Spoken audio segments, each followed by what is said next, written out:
Well, good morning, everybody. It's 10 o'clock and time to start. I'm Paul Johnson. I'm director of the IFS, and I'm delighted to welcome you to this 2024 pre-budget event. We hope it's the one fiscal event of the year. It may be the first of two if we get another one before the election, as Jeremy Hunt has threatened. Maybe the first of three if we get one before the election and an emergency budget after the election. So there might be lots and lots to look forward to this year. We at the IFS will, of course, also be doing a great deal of work in the run-up to an election, including on the public finances, but also covering issues as diverse as the labour market, inequality, incomes, pensions, welfare, education, and health, really the economics of the public policy choices facing us over the next 5 years. But today is all about the budget on the 6th of March. If you've been reading some of the newspapers this morning, the Chancellor is apparently talking about cutting national insurance contributions. There's been all sorts of speculation about what he might do. Well, what we're going to hear today is from Carl Emerson, Deputy Director here at the IFS, who will be talking about the options the Chancellor faces, and in particular, the situation with the public finances and the constraints that situation may place upon the Chancellor. As ever, we have a Slido link in which you can ask questions. We will have plenty of time for questions. Carl will talk for about 20 minutes. So we'll have 35 or 40 minutes for questions from you, the audience. Please put your question in Slido. And if you like the question, vote it up. I will see the questions at the top before I see the questions at the bottom.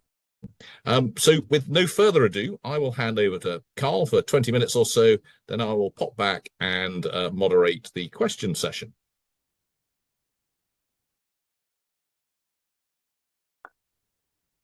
Thank you very much, Paul. So I'm going to set out some of the backdrop to the budget, what's happening in the economy, what's happening in the public finances, and then talk about some recommendations of what we think the Chancellor should do in the budget next week, or more precisely, what we're very strongly advising him not to do in next week's budget. And clearly, one of the key pieces of context is the size of the economy, how that's been growing. When you look at GDP, total amount of goods and services produced in the economy in any one year, the backdrop here is a terrible period of growth going back now to 2008.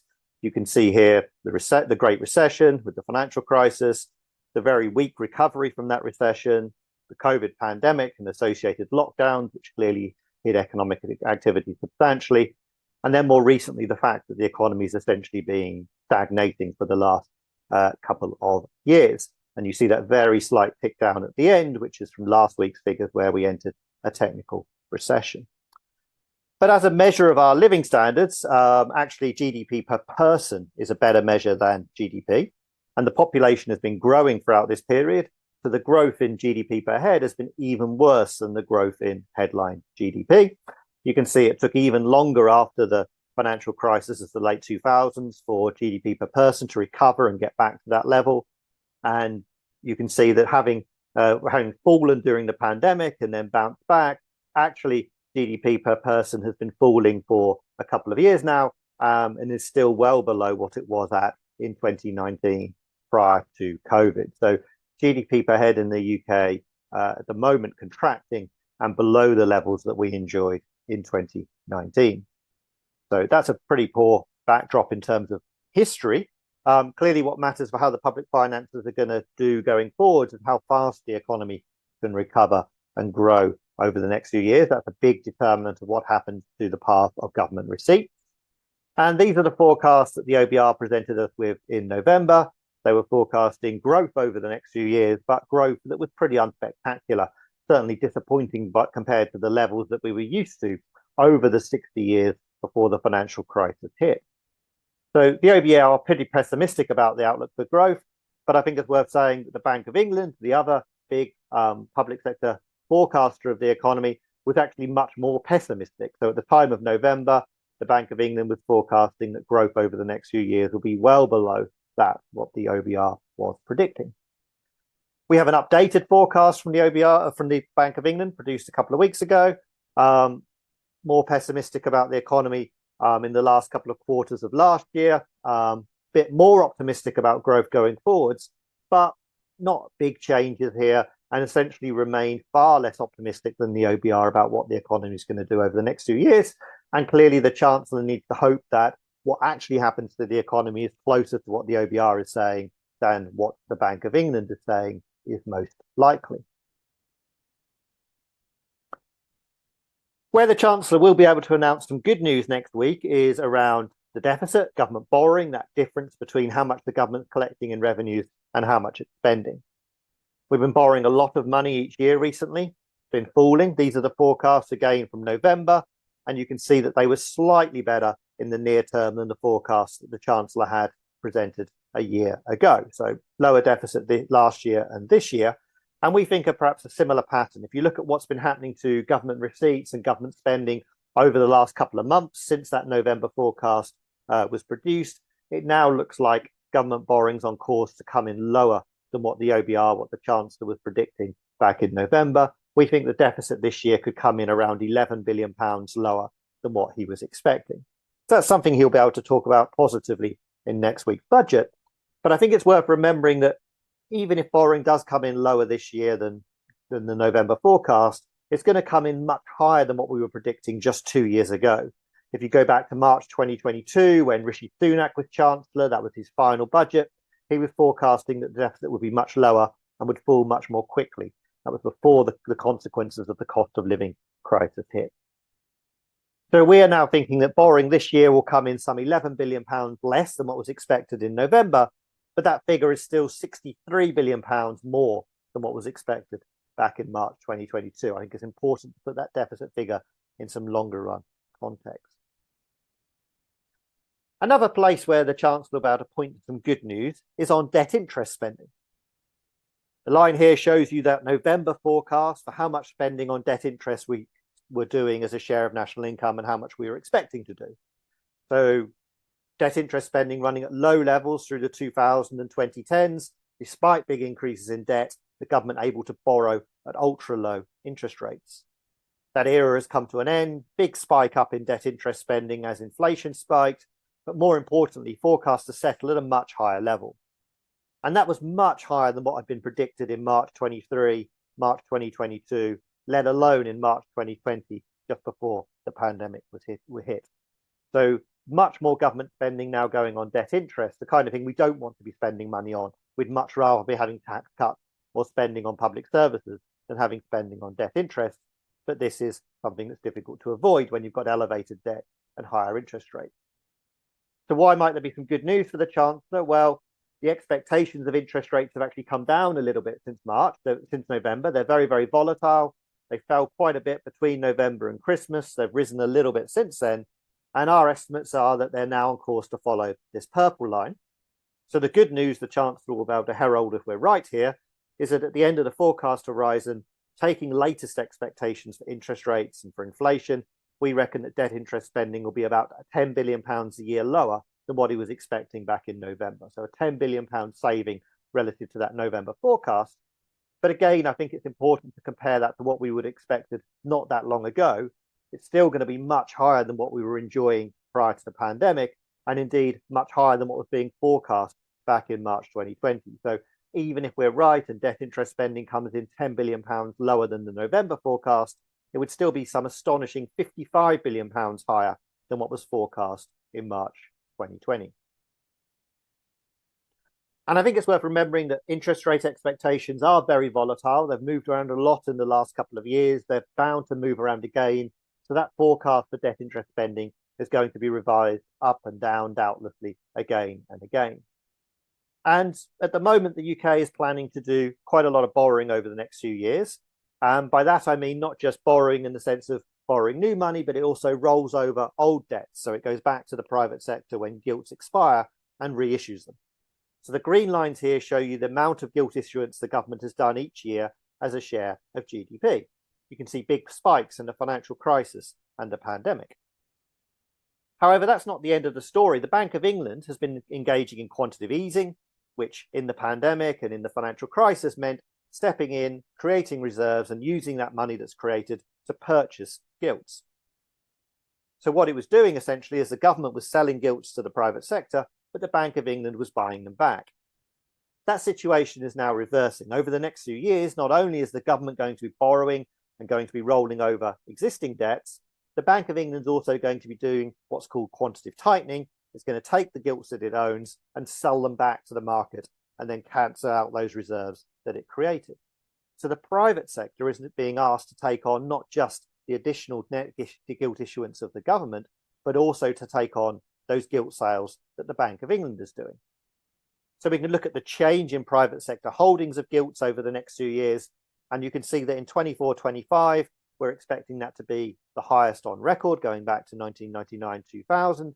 And more broadly, over the next 5 years, the change in private sector holdings is going to run at a rate that's more than double what we've seen over the last 25 years. Now, this is all known to people, the gilt traders in the financial sector, so this is not a surprise to them. But it is worth noting that we are very reliant on the private sector buying these gilts. Many of those purchases are going to be overseas investors. That means they might be quite keen on lending to the UK government, but they have other options. They could lend to other countries. And we have to be cautious about what might happen if there was a UK-specific shock that could cause them to choose to say, well, we'll only lend to the UK if we can get a slightly higher interest rate. So interest rates volatile, and that outlook for debt interest spending very, very uncertain. And the other challenge for the Chancellor is that he has this fiscal target, which says over the medium term, we should have debt falling as a share of GDP. And he's just about complying with the letter of that rule. It says that between year 4 and 5 of the forecast horizon, so that's currently 2027, 28 and 28, 29, debt has to fall as a share of national income. And this is the November forecast, and he was meeting that by a hair's breadth. So the outlook for the public finances was a bit better than what had been projected back in March, debt running at a lower level, but it was only just falling at the end of the horizon. And again, I think we should look to what we were saying just a couple of years ago. If we go back to March 2022, again, Rishi Sunak's last budget as Chancellor, before the cost of living crisis hit, at that point, it was pretty clear that debt was both at a lower level, but also more decisively on a downwards path. And I think it's worth noting here, there are good arguments for trying to get debt down over the medium term. We know when bad shocks come along, like the pandemic, like the cost of living crisis, we want government to step in. It's going to spend more. It's going to support households, support businesses. That's all a good thing. And that will push up debt. And we want government to push up debt when those bad shocks come along. That's a good reason to try and get debt down in the good years. We can't have debt rising in all of the good years and all of the bad years too. So good reasons to aim to get it down over the medium term. But I really question whether that should really be operationalized as saying it has to be lower in 5 years' time than 4 years' time. That's a very odd fiscal target. It's very, very sensitive to what happens to growth and inflation in that year 5. It says nothing about what's happening to debt in years 2, 3, and 4, or indeed beyond year 5. So it's a very peculiar practice, the fiscal target we have. And the amount, what we certainly shouldn't be doing is saying, well, if it happens to be falling a little bit more quickly, I don't think we should be describing that as headroom. That's incredibly sensitive to the judgments we make. And I certainly don't think we should be using any quote unquote headroom to say, well, therefore, that's the amount of tax cuts or indeed the amount of spending increases that we can clearly afford to do. So a challenging public finance situation for Jeremy Hunt and for whoever is Chancellor after the forthcoming general election. So I'm going to step back again now and talk a bit about the tax side and the spending side, starting in fact with the spending side. Where are these problems in the public finances coming from? Where are the challenges coming from? The line in red here shows you public spending as a share of national income. So that's one measure of the size of the state. Big spike up in the financial crisis. You can then see a decade of austerity, public spending cut back as a share of GDP. But I think it's worth noting that by the end of that decade, we'd only got the size of the state back to where it was in 2007-8 after a decade of new Labour governments. Spiked up again in the pandemic, and again there's a tick up for the recent cost of living crisis. And now we're about to enter an era where yet again public spending is being forecast to fall as a share of national income. So another few years where public spending is coming down as a share of the economy. But I think it's worth noting that in 28-29, it still would remain on these forecasts above what we were spending before the pandemic and above what we were spending before the financial crisis.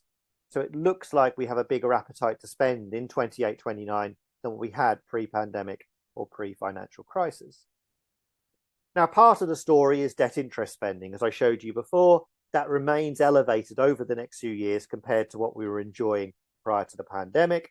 So that's one area of spending where it looks like we're going to have to be spending more, unfortunately. But even if you strip out debt interest spending and you look just at non-debt interest spending, you can see a similar picture. The spending is forecast to fall as a share of GDP over the next few years, but it remains elevated in 28-29 relative to what we were doing before the pandemic, relative to what we were doing before the financial crisis. So let's look in a little bit more detail about those spending plans. What might they mean for spending departments as the government tries to cut back spending as a share of GDP? Well, let's first of all look at public service spending, and we'll focus first on day-to-day spending. So spending on things like public sector wages, not spending on things like new schools and new hospitals. The spending plans that the Chancellor has penciled in, they imply that spending will grow in real terms over the 4 years from April 2025 by 0.9% a year. So that's growth in spending, but pretty slow growth in spending. And it's particularly slow when you think about the fact the population is growing. So if we go back to November and we take the Chancellor's forecast, at the time, the spending plans implied per person spending growing by 0.5% a year. Since then, the Office for National Statistics have produced new projections of the population, and they're projecting faster population growth than what the OBR were assuming back in November. If we take those population projections on board, we look at the planned spending growth, it brings the per person spending growth down to just 0.2% a year in real terms. So growth in per person spending, but only just. Now, the Financial Times, back on Valentine's Day, suggested that the Chancellor was thinking about trimming back planned spending growth in the next Parliament. So instead of saying he's going to pencil in growth of 0.9% a year, the FT said that he was going to say it's going to grow at 0.75% a year. On our calculations, in real terms, it would reduce spending by about £3 billion in 28-29, and per person spending growth would be cut even further down to just 0.1% a year. So a tight outlook for spending, and actually a very tight outlook when you take account of what we think certain areas of government are likely to get. So let's start with that 0.9% a year that the Chancellor was penciling in back in November. Growth in spending, but we have commitments in different areas. So the Conservative government and indeed the Labour opposition have signed up to the NHS workforce plan. Our estimates are that to fund that will require spending growth of about 3.6% a year over and above inflation. Seems unlikely the government will be cutting the schools budget, and we have commitments on defence and overseas aid spending that require those budgets to grow in line, at least in line with growth in the economy. Plus, we have the cost of the big expansion in childcare that the Chancellor announced last year. We've taken here the Treasury costings of what that expansion is going to cost. So several areas of government where we don't think there'll be cuts, and indeed in many cases where there'll be big increases in spending. To make the plans add up, you'd have to find cuts elsewhere. And indeed, once you've done your increase in NHS spending in England, that would mean, and you've done your childcare package in England, that means you'd need to give more money to Scotland, Wales and Northern Ireland through the Barnett formula. We think that the cuts to unprotected areas would total 3.4% a year in real terms, which in other words means that if you want to avoid those cuts, you'd need to find about £20 billion to top them up. And let's look in a little bit more detail at that £20 billion number. Well, those 3.4% a year cuts to unprotected spending, once you take account of population growth, accounts to 4% a year to real terms cuts to per person spending. If you want to avoid cuts in per person spending, it's not a £20 billion top up you'd need, it'll be a £25 billion top up to spending plans that you would need. And if the FT is right, if the Chancellor went for a 0.75% growth in spending overall rather than 0.9, that would mean that these unprotected services would face per person cuts in spending averaging 4.6% a year for 4 years. So the Chancellor's already put in place spending plans which imply, at least on our calculation, cuts to unprotected services. And it's worth saying these are areas like the Home Office, prisons, local government services, areas of government which bore the brunt of the cuts during the 2010s, areas of government which are clearly showing signs of strain. It'd be very hard to deliver spending cuts there without acknowledging there'll be a further deterioration in the quality of many of those services. So that's day-to-day spending. What about investment spending? Well, the chart here shows investment spending as a share of GDP, and I've gone back further. I've gone all the way back to 1978-79. I think one thing to note here is how volatile this series is. Investment spending by UK governments has bounced up and down quite a lot over time. I think the other thing to note is that the current government has very successfully, it wanted to drive up investment spending, and I think it's fair to say it has driven it up. So far, the government has managed to spend more on investment than what we did in previous parliaments. But the plans that the government have set out going forwards imply that gross investment spending in cash terms will be frozen. Depreciation is rising. When you look at net investment, net of depreciation, and you look at that as a share of national income, it implies that net investment spending will fall back over the next few years. Now, by 28-29, on these figures, investment spending would still only be cut back to around its long run average, or at least the average seen over the last 45 years. But I think it's pretty questionable why you'd want to push up investment spending and then cut it back. It's not like we don't really think the optimal rate of public sector investment spending in the UK economy changes so much from year to year. If you're going to cut investment spending, you've got need to acknowledge that's not going to help a quest for growth. And I think it's pretty clear that these sharp fluctuations that we're doing are going to create uncertainty in the economy, and they're likely to be a recipe for poor value for money. If we didn't want to cut investment spending going forwards, if we wanted to protect it as a share of national income, well, we'd need to top up those spending plans by another £20 billion. So again, evidence of why the next parliament is going to be pretty challenging to whoever is Chancellor. That's the spending side. What about the tax side? Well, the chart here takes you back to that earlier chart showing the size of the state. I've added the green line on now, which shows you government revenues as a share of GDP. They were incredibly flat through the 2010s and have increased very substantially since 2019. So government revenues as a share of national income increased a lot since 2019, forecast to continue growing. And for the first time since 2001, the government's forecast to collect more in revenues than what it's spending on things other than debt interest spending. Why are government revenues growing so quickly? Well, it's being fueled in particular by increases in taxes. Tax revenues as a share of national income have increased very sharply since 2019. Our estimates suggest that on current forecasts, it would be the biggest tax raising parliament that we've seen since at least the Second World War. And those increases in tax revenues as a share of national income are pushing the UK up to a share of tax that we've not seen in the UK before. So those November forecasts show tax revenues going up to the level that we've not seen since that would not been achieved in the UK since 1948. So that would be a record high tax burden for the UK, something we've not done before. I think it's worth stressing there are many countries in Western Europe and Scandinavia where that have much higher levels of tax than ourselves. So we're not unique in this. The UK is actually relatively low tax, but it's a change in position for the UK. We've pushed taxes up a lot since 2019, and they're reaching levels that we've not seen before in the UK. That's perhaps not surprising why the Chancellor is under pressure to cut taxes. I think it's worth stressing, however, that even if he does announce some tax cuts next week, even if they're implemented, they're only going to offset a small proportion of the increase in tax that we've seen since 2019.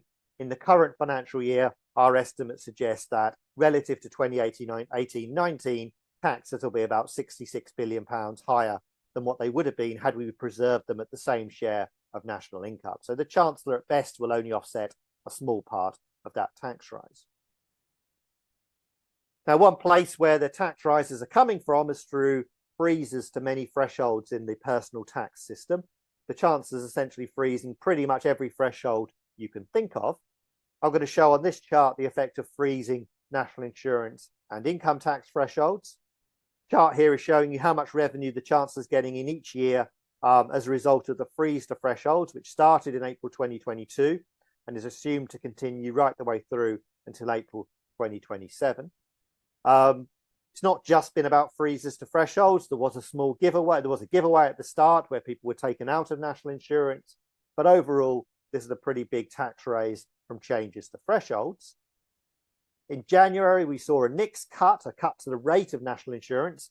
That offsets about a quarter of the overall tax rise. So you're talking about this being a kind of 30-odd billion pound tax rise in terms of increases in tax on labour incomes of individuals, rather than a 40 billion pound increase in tax. That 2% cut in the main rate of NICS, taking about a quarter of the amount of revenue that the government is raising through freezing thresholds.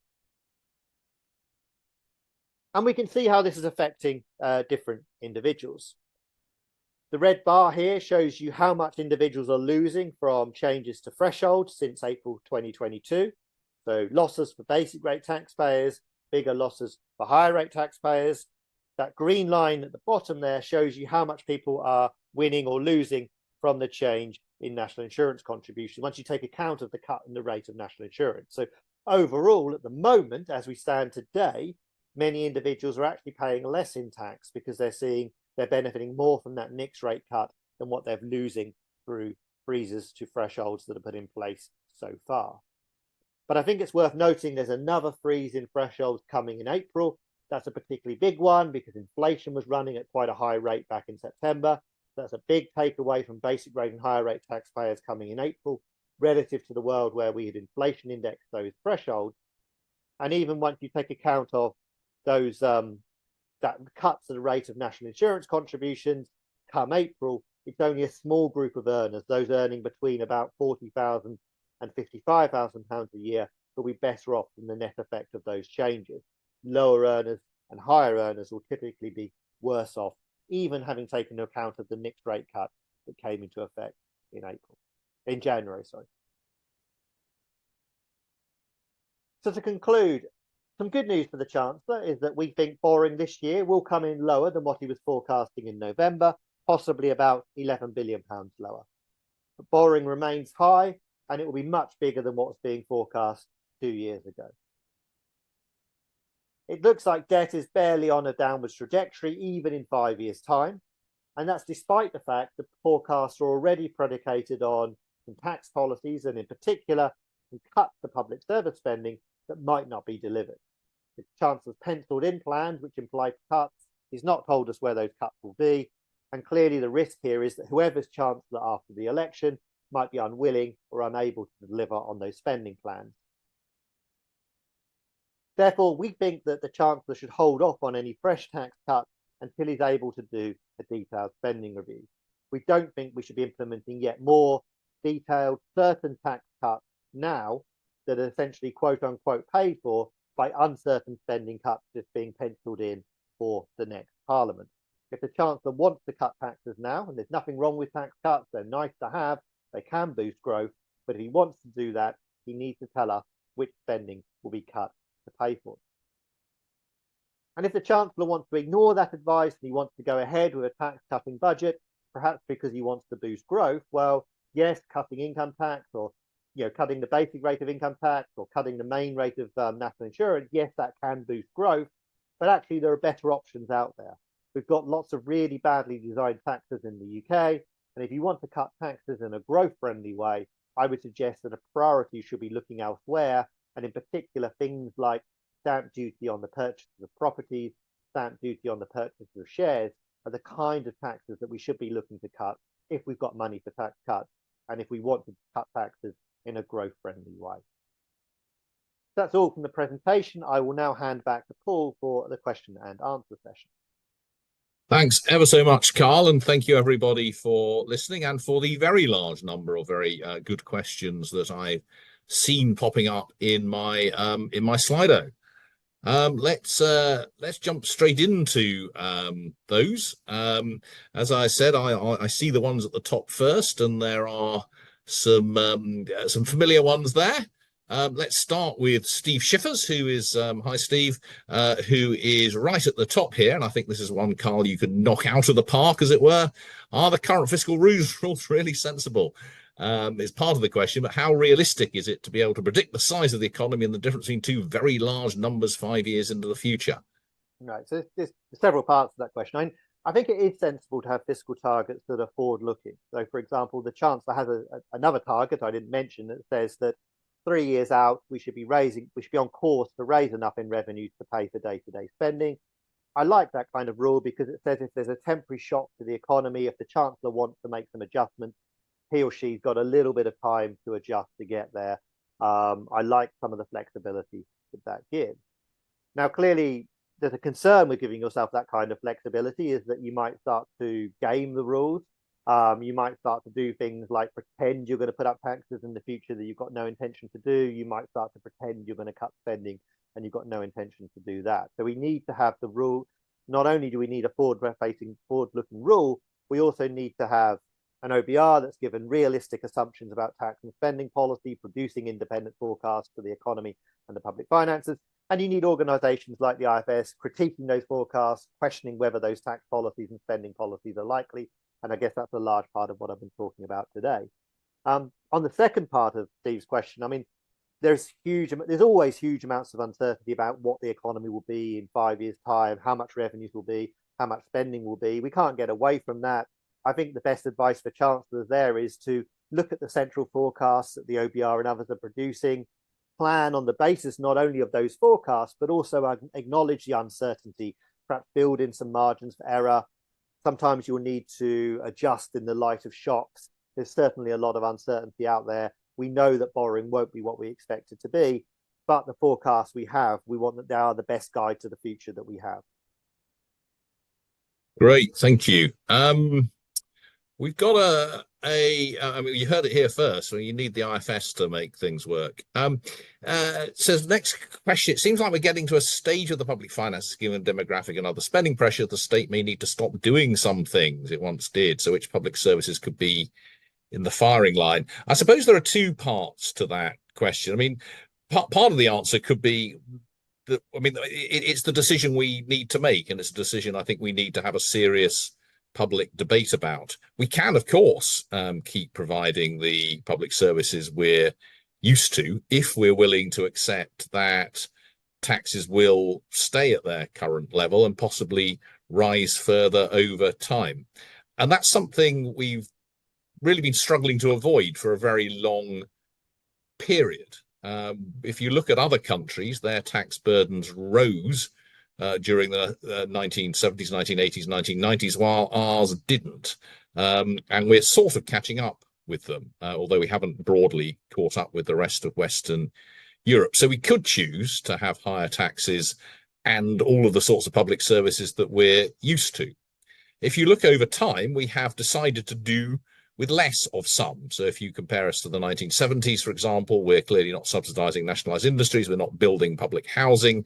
If you compare us to pre-2010, we're using a lot more private finance in higher education. If you look over the whole period of the last 50 years, we've dramatically cut what we spend on defense.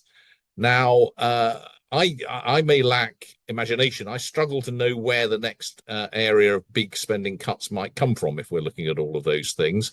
Defense spending, if anything, is likely to rise for the first time in half a century over the next few years. I don't think we're going to get any more money from defense.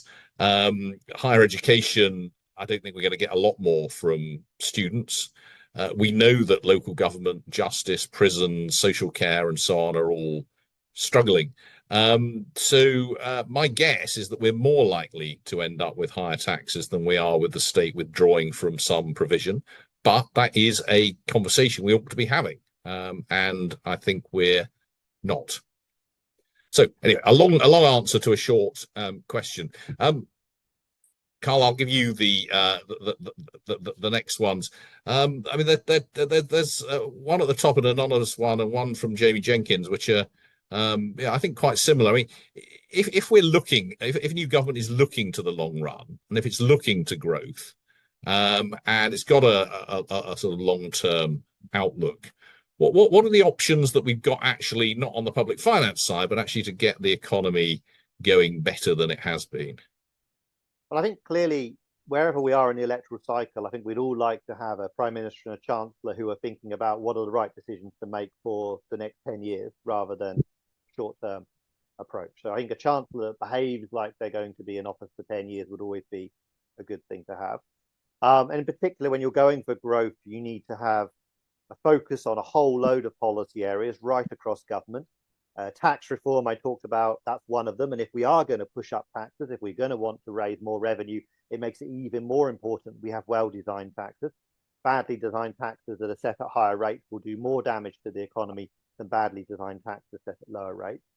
But we also need to think about our competition policy, our trade policy, our immigration policy, our education policy, our planning policies. There's a whole set of areas you need to get right if you want to give yourselves the most chance of getting the most growth.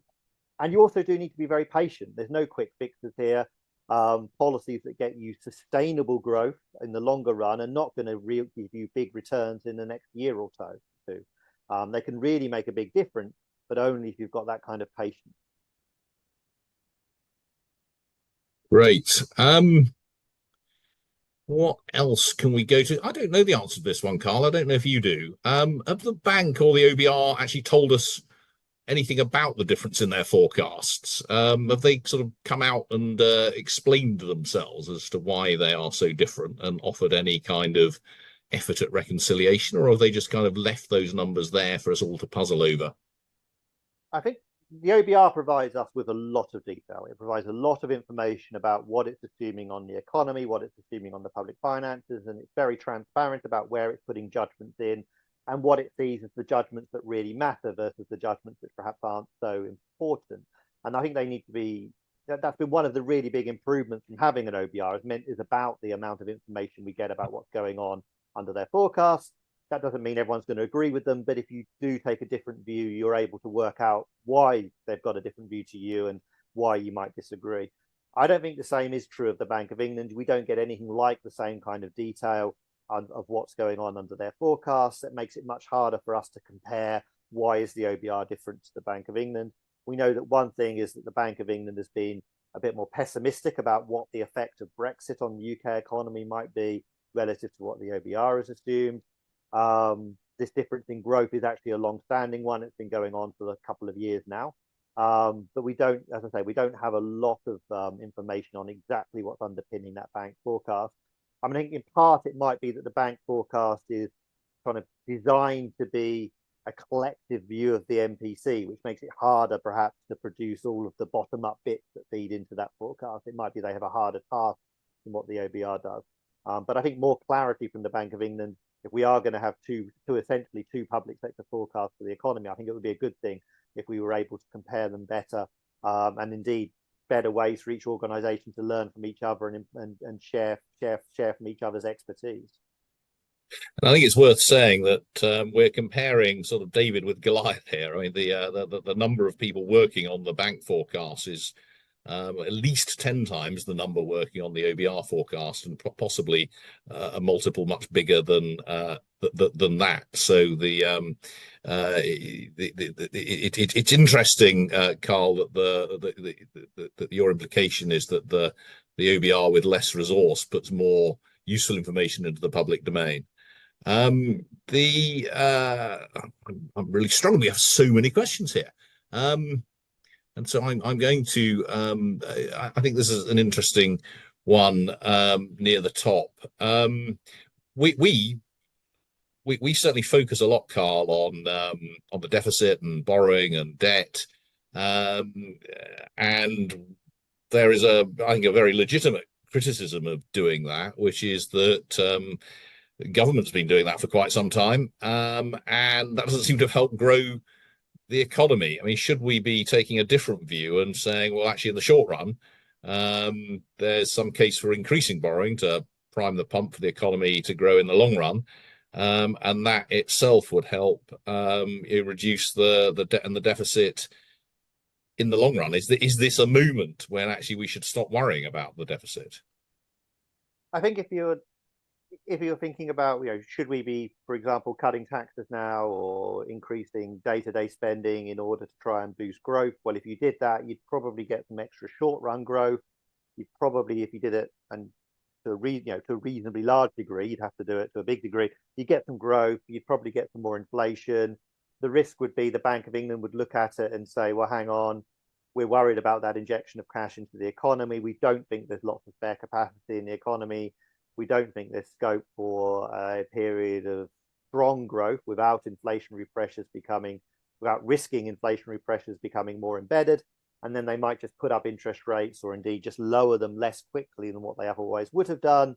And therefore you end up not injecting money into the economy. You just end up with looser fiscal policy and tighter monetary policy, and not really a great place to end up with.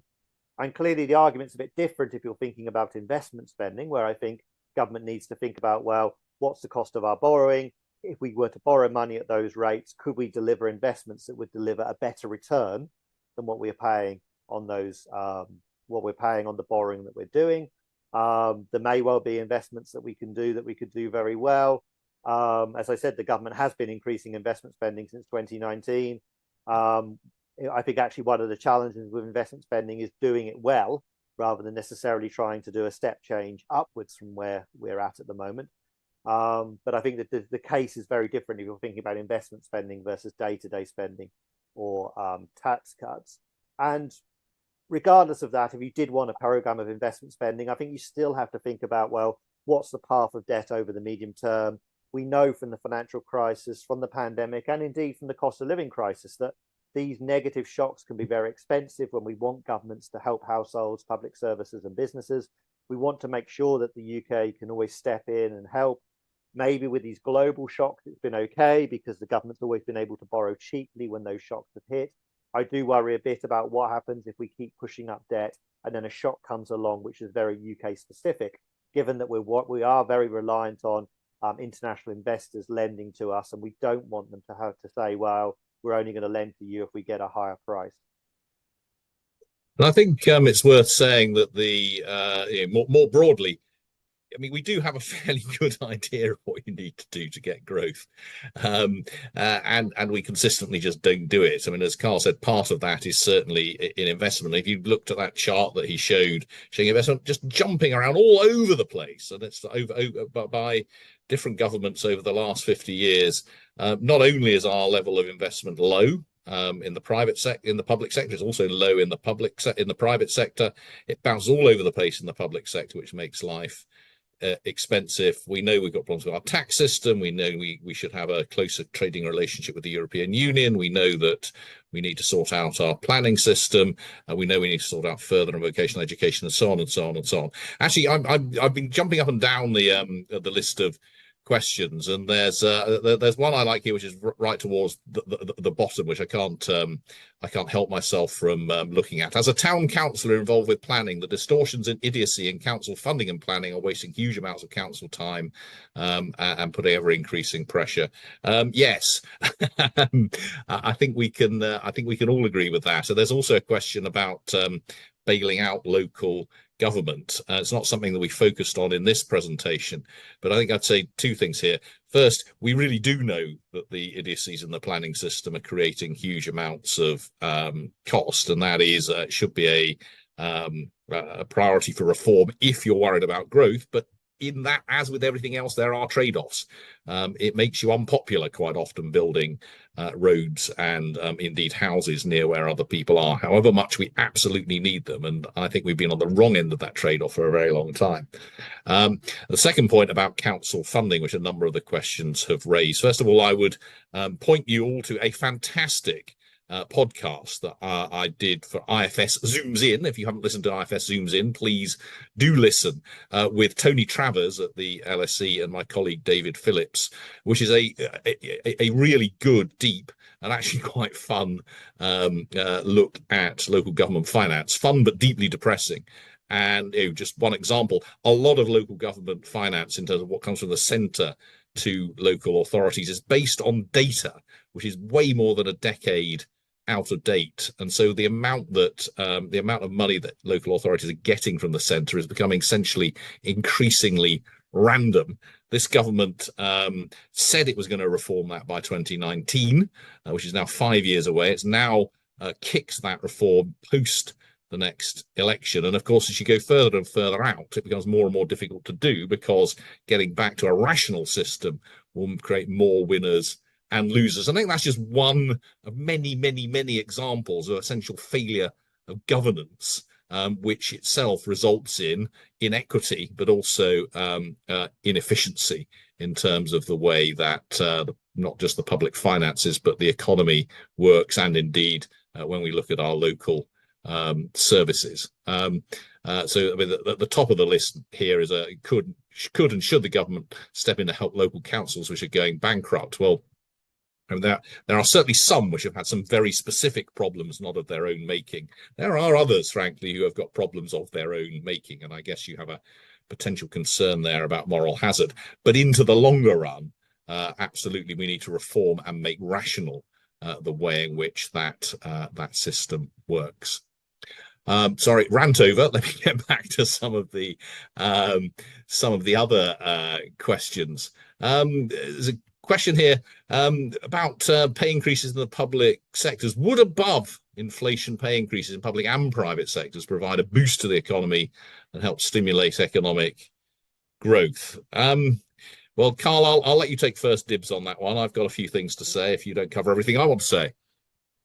Well, I mean, I think if there was much stronger private sector wage growth, I think you would see two things happen. Firstly, it would put the government under more pressure to increase public sector pay relative to what it's already under. So that would be an additional budgetary pressure that it might well have to give into. That extra cash in the economy, if it's not associated with more productivity, so if you're paying people more but you're not getting more out, that essentially is inflation. It's essentially saying wages are a price. And if people are producing more stuff and getting paid more for it, that's absolutely fine. But if they're getting paid more and they're not producing more stuff, that's inflation. So I'm sure the Bank of England would look at it and go, well, we're worried that higher wage growth now is going to imply people expect higher wage growth going forwards. It'll be inflationary.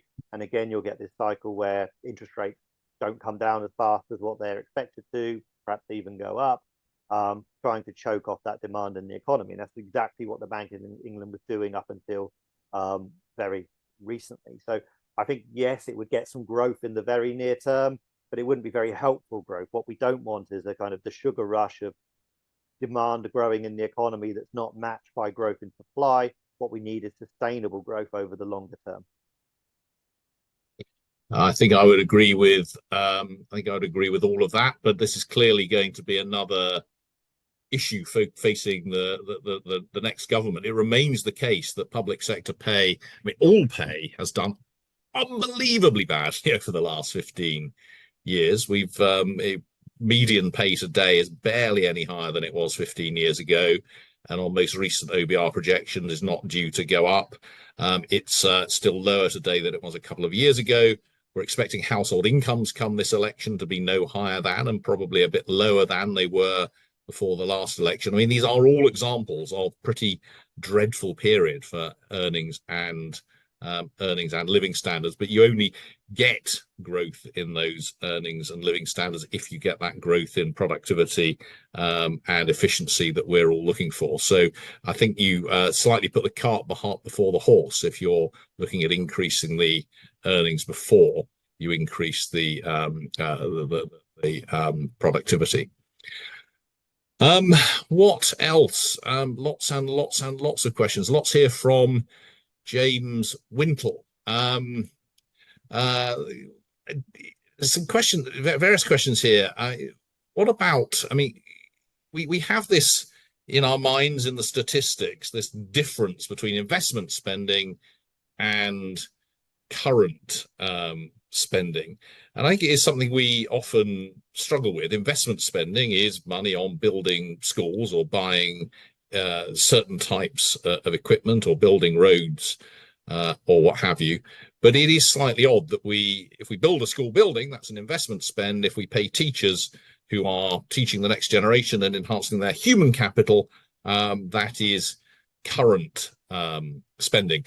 And there isn't a hard and fast conceptual difference. At some point with all of these things, you have to have one thing on one side of that line and one thing on the other side of that line. I don't think there is, on the other hand, much cynical rebadging, as this question asks, because you do have rules which are policed, I believe, Carl, by the ONS, who are broadly speaking, independent in terms of determining that. Am I right in that, Carl?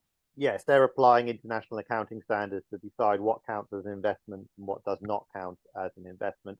But that's an accounting measure, and as Paul says, it's not the case that an economist would necessarily take the same distinction.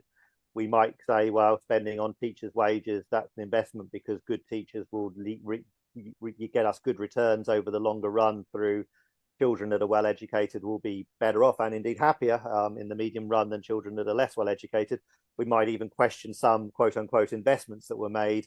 Was the Millennium Dome something that future generations will thank us for building? Perhaps not. Okay. Well, I believe it's used for entertainment purposes nowadays. um, uh, there's a question here about the comparative costs of cutting income tax and national insurance contributions. Now, the answer is it's considerably in sort of pound billion terms. It's more expensive to cut the basic rate of income tax than the main employee rate of NIC. So I think there's quite an interesting set of other differences between national insurance and income tax. It was very, very striking that the Chancellor chose to cut national insurance contributions in the autumn statement, and that cut came in January. I think I'd be right in saying that that's the first cut in the rate of national insurance contributions, if not in history, certainly in the last 50 years. Whereas, of course, the main rates of income tax have been on a continual downward trend. So national insurance rates were raised significantly through the 1980s and then again in the 2000s. Now, the difference here is, of course, national insurance affects only people of working age in work. And so that cut that came in January is only helping people of working age in work. And I think that was deliberate on the part of the Chancellor, first, because that is more likely to be positive for work incentives. And secondly, it actually goes some way to offset what we've talked about a lot, which is the generational changes that we've seen over time, in which older generations, through higher house prices and higher pensions and so on, have done a lot better than younger generations. So I think if you've got a choice between national insurance and income tax cuts, I think there is a fairly strong case for putting those cuts on national insurance. The last thing I'd say, and it's something that's very striking, we said this in our green budget, if you want to go back and look at this. If you look at tax changes over the last direct tax changes over the last 15 years or so, they've actually been less advantageous towards pensioners than you might think, because the big increase in personal allowances in the income tax system that happened in the 2010s didn't much benefit pensioners because they already had a higher personal tax allowance. And that higher personal tax allowance was got rid of. They now have the same personal tax allowance as everyone else. So they are suffering as a result in the current freeze to those allowances, but they didn't gain from the increase in them through the 2010s. So it's quite an interesting balance, which is slightly different than the accepted narrative, I think, about the extent to which pensioners, as opposed to those of working age, have been favoured over the last 15 years. That's certainly been true in some elements, but hasn't in others. Let me come on to another one here, the different and quite interesting question. How do we reconcile GDP per capita performing worse than GDP if we think immigration should push up GDP per capita? And I think the answer is that we don't necessarily think that immigration will push up GDP per capita. We certainly think it will push up GDP. It might push up GDP per capita, depending on who's coming over, what kind of jobs they're going into, and so on. What we do see, broadly speaking, among those coming in is that it's somewhat bimodal in the sort of economic sense that we do get a lot of very high income, very high skill immigrants. Indeed, if you look right at the top of the income distribution, something like a third of the people there were born overseas. So there, think of people coming into the City of London, thinking of foreign doctors and so on coming in. But you also see a lot right down towards the bottom of the earnings distribution, partly because we're bringing people in to do care work, partly because quite a lot of immigrants come in and take jobs which are well below the level of the jobs they would have had in their originating country. So there's certainly nothing which implies that immigration will raise GDP per capita. I think the point we were making is that it clearly increases national income because there are more people. And that means that if you look at the national income figures by themselves, that rather flatters the picture in terms of what you see in how well off individuals are, because you have to divide that total national income by a bigger number of people. And I think one of the things that we're concerned about is if you hold public spending numbers constant going forward in the face of a bigger number of people, then that clearly means less public spending per person. Well, what else? What else can we look at? We have a question here about the bizarre marginal rates, the child benefit higher income tax charge. Carl, would you like to? I mean, this is something that has been speculated a bit about whether the Chancellor might get rid of that. Perhaps, Carl, for the for those who are interested, perhaps you could just explain the absurdity of the higher income tax charge on child benefit. The child benefit used to be a universal benefit paid to households with children. And then in around 2012, 2013, the coalition government decided as part of their package of austerity, they wanted to take it away from better off households. The problem they had is you don't have a good measure of total income of households unless they're part of the benefit system. And these are better off households. So we don't have the total income of you and your partner, for example, because we have an individual income tax system. So what they decided to do was to withdraw it from households who had an individual who's the highest income individual had an income above £50,000, and to withdraw it completely if the highest income individual had an income above £60,000. So what that meant was that two earner couples could be both on, say, £40,000 a year, still get full child benefit, but a one earner couple with that earner on, say, £60,000 a year would lose all of the child benefits. That gives you a perceived unfairness about whether you really think who's well off and who's not. And the other issue is that between 50 and 60,000, you're withdrawing child benefits gradually. And that means that you face essentially a higher marginal effective tax rate. And because those 50 and 60,000 pound thresholds are frozen, as child benefit has risen in cash terms, it means you're trying to withdraw more child benefit over the same £10,000 band of income. So not only is the marginal tax rate you pay, effective tax rate, high between those two rates, it's rising over time as child benefit goes up, and it will be more if you have more children. So your tax rate will be bigger if you've got 2 or 3, or like some of us, 4 children. Yes, my 4 children are all well grown up by now. It's also worth saying we have this bizarre situation in which at £50,000 you're considered well off enough to have your child benefit taken away, but if you're it's certainly not impossible, given the reductions in the rate of reduction of universal credit and housing costs and so on, to be on universal credit at the same time. And I think a rational system here would either say child benefit should be a universal benefit, like it was before 2012, or we'd say, look, let's just get rid of child benefit and let's just make the child top up the universal credit more generous. If we want a means-tested way of doing it, we have a means-tested benefit that can do it. If we want a universal system, there's a universal option there. What we've got is a rather odd mix of the two that I don't think anyone really would say is well designed. I don't think they would, not even those who designed it. We are at 10:59, so I think we probably ought to stop at this point. Thank you, everyone, for a fantastic set of questions, for engaging with us.